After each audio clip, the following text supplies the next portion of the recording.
আসসালামু আলাইকুম। লেখাপড়া অনলাইনের আজকের এই প্রোগ্রামে আপনাদের সবাইকে স্বাগতম জানাচ্ছি। আমি ইমামুজ্জামান ইমাম। আজকের এই ক্লাসের মূল আলোচ্য বিষয় হচ্ছে সপ্তম শ্রেণীর গণিত বিষয়ের প্রথম অধ্যায় মূলদ ও অমূলদ সংখ্যার বর্গ সংখ্যার ধর্ম টপিকটা। তো আমরা জানি পৃথিবীতে প্রত্যেকের কিছু না কিছু ধর্ম রয়েছে, ঠিক সেইভাবে গণিতেরও কিছু না কিছু ধর্ম রয়েছে। তো চলুন আমরা দেখে আসি বর্গ সংখ্যার ধর্মগুলা কি কি। দেখেন, আমি আপনাদের জন্য বাসা থেকে একটি সারণী তৈরি করে নিয়ে এসেছি, যেই সারণীতে 3টা রোতে আছে সংখ্যা আর 3টা রোতে আছে বর্গ সংখ্যা। তো দেখেন, সংখ্যাতে আমি 1 থেকে 20 পর্যন্ত বর্গ সংখ্যাগুলো লিখে নিয়ে এসেছি। দেখেন, 1-এর বর্গ সংখ্যা 1, 2-এর বর্গ সংখ্যা 4, 3-এর বর্গ সংখ্যা 9, 4-এর বর্গ সংখ্যা কি বলেন তো? হ্যাঁ, আপনারা ঠিকই ধরেছেন, 4-এর বর্গ সংখ্যা হচ্ছে 16, 5-এর বর্গ সংখ্যা 25, 6-এর বর্গ সংখ্যা 36, 7-এর বর্গ সংখ্যা 49, 8-এর বর্গ সংখ্যা হচ্ছে 8 8-এ 64, 9-এর বর্গ সংখ্যা 9 9-এ 81, 10-এর বর্গ সংখ্যা কি বলেন তো? হ্যাঁ, 10-এর বর্গ সংখ্যা সবচেয়ে সহজ, 10 10-এ 100, 11-এর বর্গ সংখ্যা 11 11 121, 12-এর বর্গ সংখ্যা কত বলেন তো? 12-এর বর্গ সংখ্যা 12 12 12 স্কোয়ার, 12 স্কোয়ার হচ্ছে 144, 13-এর বর্গ সংখ্যা 169 বা 13 square equals to 169, 14 square equals to 196, 15 square equals to কত বলেন তো? 15 গুণ 15 ইজি না? 225, 16 square 256, 17 square 289, 18 square 324, 19 square 361, 20 square কত বলেন তো? হ্যাঁ, 20 স্কোয়ার 400। তো দেখেন, সারণীভুক্ত বর্গ সংখ্যাগুলোর এক এক ঘরের অঙ্কগুলো ভালোভাবে পর্যবেক্ষণ করে দেখেন তো। বর্গ সংখ্যার অন্তর্ভুক্ত প্রত্যেকটা সংখ্যাকে ভালোভাবে পর্যবেক্ষণ করে দেখেন, এদের একক স্থানীয় অঙ্ক সবসময় হবে 0 1 4 5 6 কিংবা 9। দেখেন তো, 1 4 9 6 5 6 9। আবার দেখেন, 4 1 0 1 4 9 6। আবার দেখেন, 5 6 9 4 1 0। দেখেছেন, 0 1 4 5 6 কিংবা 9 ব্যতীত একক স্থানীয় অঙ্কে কোনো সংখ্যা নেই। তার মানে কি আমরা ধরেই নিতে পারি কোনো সংখ্যার একক স্থানীয় অঙ্ক যদি 0 1 4 5 6 কিংবা 9 হয়, তাহলে সেই সংখ্যাটি বর্গমূল হওয়ার সম্ভাবনা থাকে। তাহলে কি আমরা একটা জিনিস লক্ষ্য করেছি যে এই 0 1 4 5 6 9 ব্যতীত আর যেই সংখ্যাগুলো আছে 2 3 7 8, এই অঙ্কগুলো কিন্তু একক স্থানীয় অঙ্কে নেই। তার মানে কি আমরা বলতে পারি না যেই সংখ্যার একক স্থানীয় অঙ্ক মানে সর্বডানের অঙ্কটি 2 3 7 8 হয়, সেই সংখ্যাগুলো কখনো বর্গ সংখ্যা হতে পারে না। তো আশা করি আমাদের বর্গ সংখ্যার প্রথম ধর্মটা আমরা বুঝে ফেলেছি। তো পরবর্তী ধর্মগুলো আমরা এক এক করে বুঝবো। আর যাদের বুঝতে সমস্যা হচ্ছে, যেই জায়গাটা বুঝতে প্রবলেম হচ্ছে, সেই জায়গাটা আপনারা আপনাদের কমেন্ট বক্সের মাধ্যমে আমাদের জানিয়ে দিন, যাতে আমরা পরবর্তী কোনো ক্লাসে আপনাদেরকে এই প্রবলেমগুলো সলভ করে দিতে পারি। তো দেখেন, এর নিচে ছোট্ট একটা কাজ, 3টা কাজ দেওয়া আছে, যার একটি কাজ আমি এখানে তুলে নিয়ে এসেছি, যেটা আমি আপনাদের সাথে একসাথে করব এ কারণে। তো দেখেন, কাজ নাম্বার 1-এ দেওয়া আছে কোনো সংখ্যার একক স্থানীয় অঙ্ক 0 1 4 5 6 9 হলেই কি সংখ্যাটি বর্গ সংখ্যা হবে বলেন তো? যে এই একক স্থানীয় অঙ্ক 0 1 4 5 6 9 হলেই সংখ্যাটি কি বর্গ সংখ্যা হবে? উত্তর হচ্ছে কি জানেন? উত্তর হচ্ছে না। কেননা দেখেন যে এর ঠিক আগের পৃষ্ঠায় আমি বলে এসেছি যে কোনো সংখ্যার একক স্থানীয় অঙ্কে যদি 0 1 4 5 6 9 থাকে তাহলে সেই সংখ্যাটি বর্গ সংখ্যা হতে পারে বা হওয়ার একটা পসিবিলিটি আছে। কিন্তু আমি কিন্তু বলি নাই যে কোনো সংখ্যার একক স্থানীয় অঙ্কে যদি 0 1 4 5 6 9 থাকে সেই সংখ্যাটি বর্গ সংখ্যাই হবে। তার মানে কি সংখ্যাটি হতেও পারে বর্গ সংখ্যা নাও হতে পারে। তো দেখেন আমরা এর আগের সারণীতে দেখে এসেছি যে বর্গ সংখ্যা হয়েছে। এবার আমরা দেখি যে একক স্থানীয় অঙ্কে 0 1 4 5 6 9 আছে কিন্তু সংখ্যাটি বর্গ সংখ্যা নয়। যেমন ধরেন 19, সংখ্যাটি কি বর্গ সংখ্যা? না। যেমন ধরেন 10, সংখ্যাটি কি বর্গ সংখ্যা? না। যেমন ধরেন 24, সংখ্যাটি কি বর্গ সংখ্যা? না। তার মানে উত্তর হচ্ছে কোনো সংখ্যার একক স্থানীয় অঙ্কে 0 1 4 5 6 9 হলেই কি সংখ্যাটি বর্গ সংখ্যা হবে? উত্তর হচ্ছে না। এটা হতে পারে আবার নাও হতে পারে। আশা করি আপনারা সবাই এটা বুঝে ফেলেছেন। তো আমরা এরপরে কিছু ছোট ছোট টেকনিক জানবো। ও তার আগে আপনাদের একটা কথা বলে রাখি, আপনারা যদি এই সপ্তম শ্রেণীতেই আগের সারণীটি মুখস্থ করে ফেলতে পারেন, যে সংখ্যা ও বর্গ সংখ্যার সারণীটি মুখস্থ করে ফেলতে পারেন, আমি আপনাদের গ্যারান্টি দিচ্ছি যে সারা জীবন আপনাদের ম্যাথ করতে যেয়ে হিসাবের অনেক অনেক অনেক উপকৃত হবেন আপনারা। তখন আপনারা মনে করবেন যে ভাইয়াটা বলেছিল যে এইটা আমি যদি মুখস্থ করে ফেলতে পারি আমার অনেক উপকার হবে।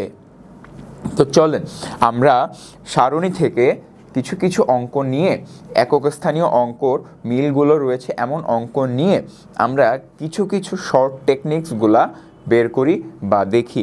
সারণী থেকে একক স্থানে 1 আছে এমন বর্গ সংখ্যাগুলো আমি এখানে লিখে নিয়ে এসেছি আপনাদের জন্য। সেগুলো হচ্ছে কি 1 81 121 361, যেগুলোর সংখ্যা হচ্ছে 1 9 11 বা 19। এগুলো কি বলেন তো? এগুলো হচ্ছে এই বর্গ সংখ্যার বর্গমূল। তার মানে কি আমরা লিখতে পারি এগুলো হচ্ছে বর্গমূল।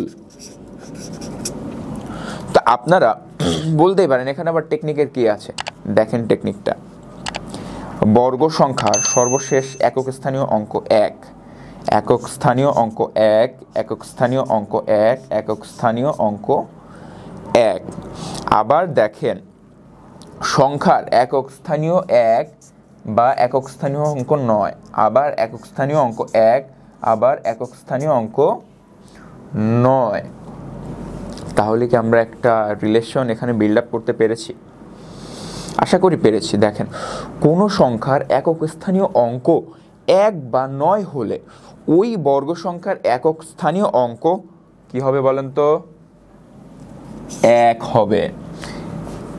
এই যে টেকনিক, এই টেকনিকটা আপনারা যদি মনে রাখতে পারেন আপনাদের জন্য এটা অনেক অনেক অনেক বেশি হেল্পফুল হবে। তো আশা করি এটা বুঝতে পেরেছেন। চলেন আমরা পরবর্তী টেকনিকগুলা দেখি এক এক করে।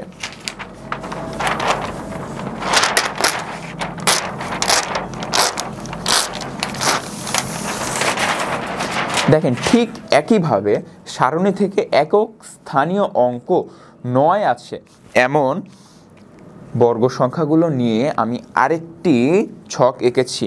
দেখেন একক স্থানীয় অঙ্ক 9, একক স্থানীয় অঙ্ক 9, একক স্থানীয় অঙ্ক 9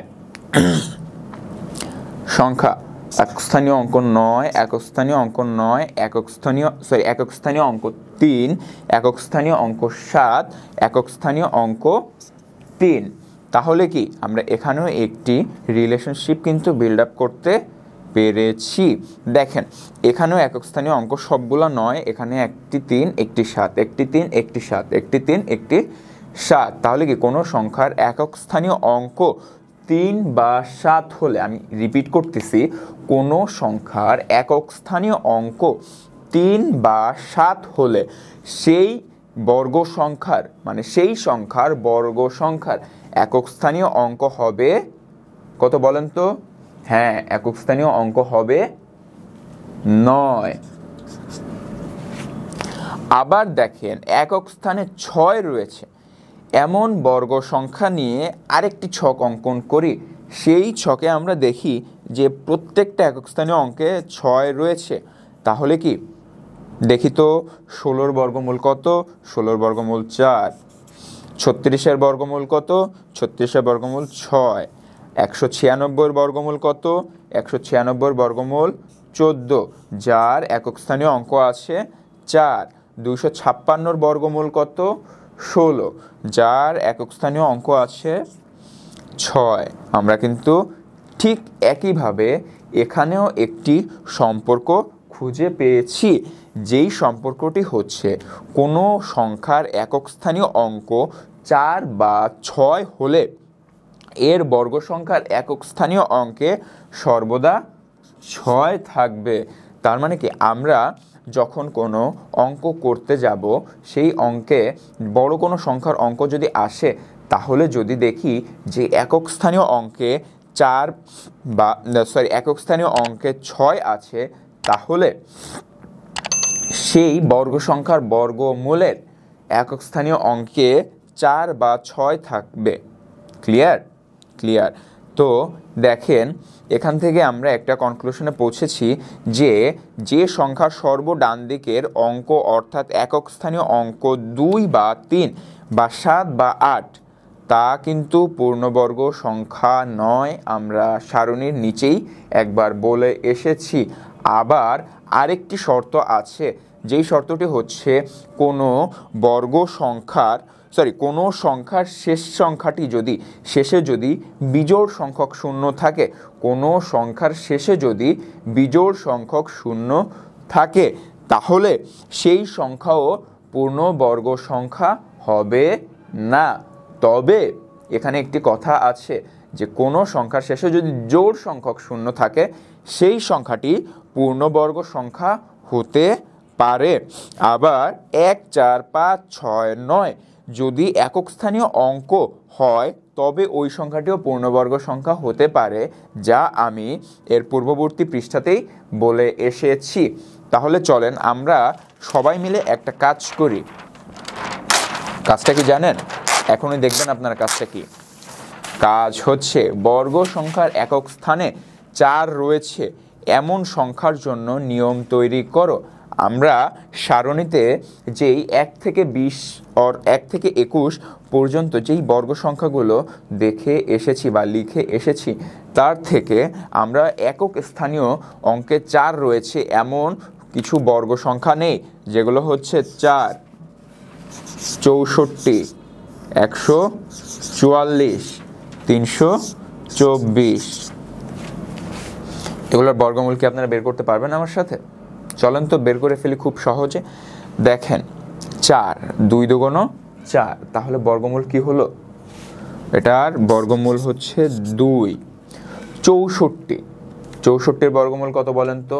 8, 8 এ 64 বা 8 স্কোয়ারে হয় 64, তাহলে এটার বর্গমূল 8। 144 এর বর্গমূল হচ্ছে 12, কেননা 12কে আমরা যদি 12 দিয়ে গুণ করি, তাহলে আমরা বর্গ সংখ্যা পাই 144। তাহলে 144 এর